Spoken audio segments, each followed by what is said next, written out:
Salam sejahtera untuk kita semua. Marilah kita sejenak mendengarkan firman Tuhan. Karena pemerintah adalah hamba Allah untuk kebaikanmu. Tetapi jika engkau berbuat jahat, takutlah akan Dia. Karena tidak percuma pemerintah menyandang pedang.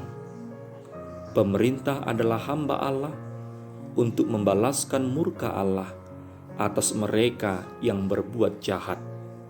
Roma 13 ayat 4. Kita mengimani bahwa setiap pemerintah yang ada ditetapkan oleh Allah untuk melakukan pekerjaan Allah di dunia ini. Mereka adalah hamba Allah yang harus melakukan apa yang Allah inginkan. Maka setiap pemerintah haruslah tunduk kepada Allah dengan mendukung kebaikan dan menghukum kejahatan. Kita juga haruslah tunduk kepada pemerintah.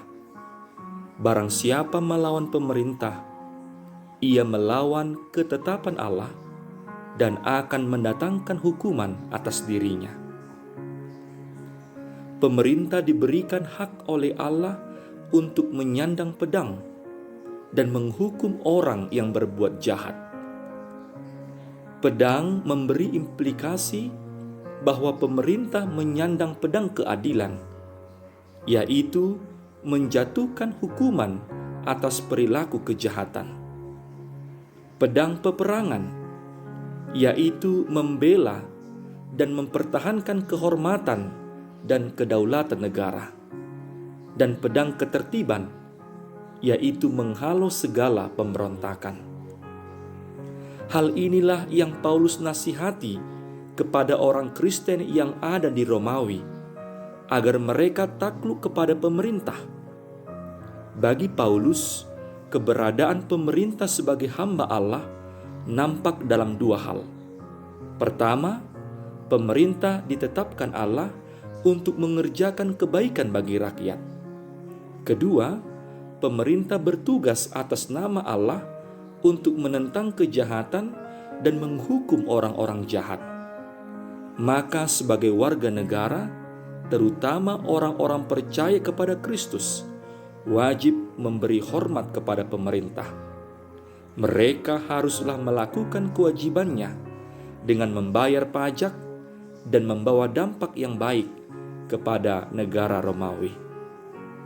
Saudara yang dikasihi Tuhan, kepatuhan kita kepada pemerintah dengan takluk kepada mereka bukan karena kita takut, tetapi karena kita percaya bahwa pemerintah adalah hamba Allah untuk kebaikan kita.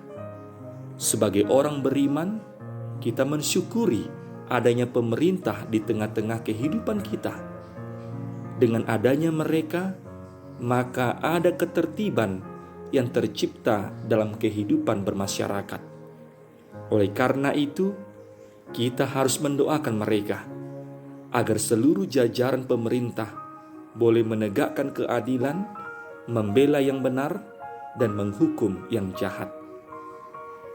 Ketika orang Kristen terpanggil ke dalam pemerintahan, haruslah menjadi pelayan yang rendah hati, cakap dalam melayani, bekerja sungguh-sungguh, menciptakan kualitas pekerjaan yang tinggi, memelihara hati nurani yang bersih, dan berkomitmen untuk melaksanakan tanggung jawabnya.